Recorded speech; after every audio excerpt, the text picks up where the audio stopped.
अस्सलाम वालेकुम फ्रेंड्स, मेरा नाम है सुमेर और आप देख रहे हैं सब स्मेर यूट्यूब चैनल।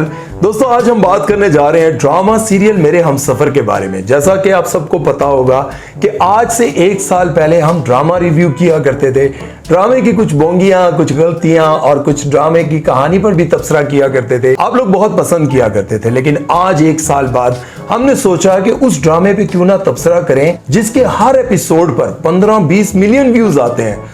पाकिस्तान में भी ट्रेंडिंग पे और इंडिया में भी ट्रेंडिंग पे। इस ड्रामे के रिव्यू के बारे में हम बात बाद में करेंगे, लेकिन सबसे पहले आप लोगों से एक सवाल करते हैं कि यार इस ड्रामे में ऐसा क्या है जो आप देखने के बाद इसको इतना पसंद करते हैं कि यार दिनों में 15-20 मिलियन व्यूज आ जाते हैं। यार ये कहानी वही किसी पिटी कहानी है वैसे तो।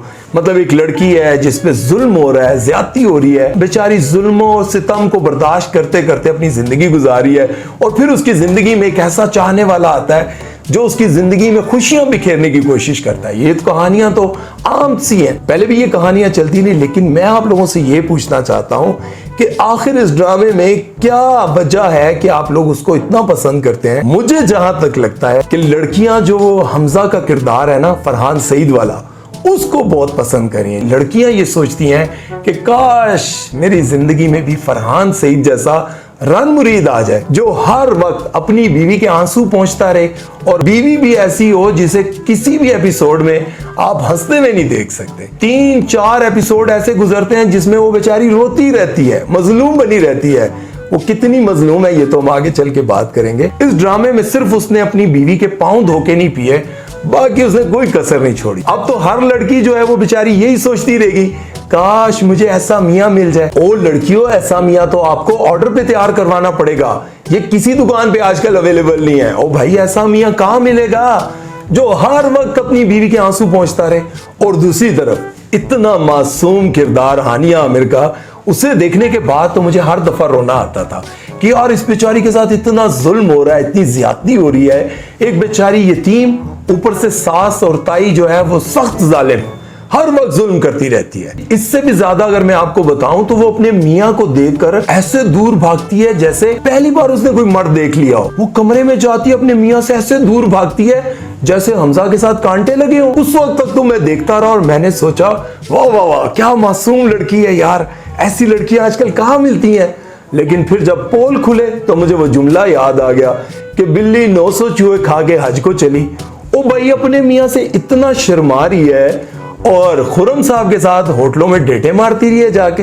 वाह भाई। और अगर दूसरी तरफ हालांकि सास की बात की जाए तो वो इतनी तेज, ओ भाई इतनी तेज तो कसाईयों की छुरियां नहीं थी ईद पर, जितनी तेज उसकी सास है। वो ऐसी औरतें होती हैं जो सारी जिंदगी पहले अपने बच्चे को अकेला लिटाती हैं, पर एक दफा हो तू हर रोज मुझे रात को तंग करता है, मेरी नींद नहीं पूरी होती। पूरी जिंदगी अपने बच्चों को अपने से दूर रखती हैं, और जैसी उसकी शादी हो जाए तो बस हर वक्त अपने पास लिटाई रखती हैं। मेरा बेटा मेरे पास लेट जाओ, मेरी जिंदगी का क्या पता कब मैं चली जाऊं, मैं चाहती हूं कि मेरे आखिरी साल तुम्हारे साथ गुजर जाए। और दूसरी तरफ अपनी बहू को ये ताने दे दे के मार देती हैं कि तू मुझे कभी पोता नहीं दे सकती, कभी पोती नहीं दे सकती, मैं ऐसे ही मर जाऊंगी। ओ भाई, बेटे को अपने पास से छोड़ेगी तो पोती पोता होगा ना, हर वक्त उसे अपने पास बिठाई रखती हो और ताने बहू को देती रहती हो। और दूसरी तरफ खुरम का किरदार ऐसा एक नंबर का ठरकी दिखाया ना, वो कहता है कि भाई मेरे हाथ से कोई लड़की बच के ना निकले, चाहे वो पड़ोसन हो, चाहे वो टीचर हो, चाहे वो कोई भी हो, चाहे वो गंद उठाने वाली हो, बस मेरा उसके साथ टांका सेट होना चाहिए। एक नंबर का फ्रॉडी दिखाया। लेकिन यहां अगर हम बात करें इस ड्रामे की कहानी की, तो कहानी तो बिल्कुल भाई सेम है। कोई इसमें कोई ऐसा कहानी में कुछ अलग नहीं दिखाया गया। बस एक चीज अलग दिखाई गई है कि हस्बैंड वो अपनी वाइफ को हर जगह पे प्रोटेक्ट करता है। उसकी परेशानियों में, उसकी मुश्किलों में उस पर इल्जामात लगेंगे, उस पर बहुत सारी और मुसीबतें आएंगी, लेकिन उसका मियां उसके सामने एक चट्टान बन के खड़ा रहेगा।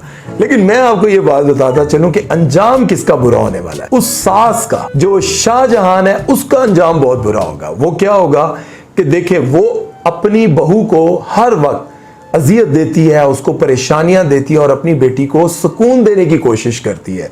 लेकिन होगा क्या, जब उसकी बेटी छुप कर किसी और से बात करती रहती है और वो शाहजहान हर वक्त अपनी बहू पर नजर रखती है, उसका घर बर्बाद करने की कोशिश करती है, अपने बेटे का नहीं बहू का घर बर्बाद करना चाहती है, क्योंकि अगर वो ये सोचे कि घर मेरे बेटे का बर्बाद होगा तो वो कभी भी ना करे, क्योंकि अपनी औलाद से तो हर कोई बहुत प्यार करता है, दूसरे की औलाद को हर बंदा बेकार समझता है। ये बात बड़ी पॉइंट की है और गौर कीजिएगा, क्योंकि हर बंदे को लगता है कि मेरे बच्चे को तकलीफ ना हो, दूसरे का बच्चा भले जितना मर्जी अजियत से गुजर रहा हो ना, उसको कोई फर्क नहीं पड़ता।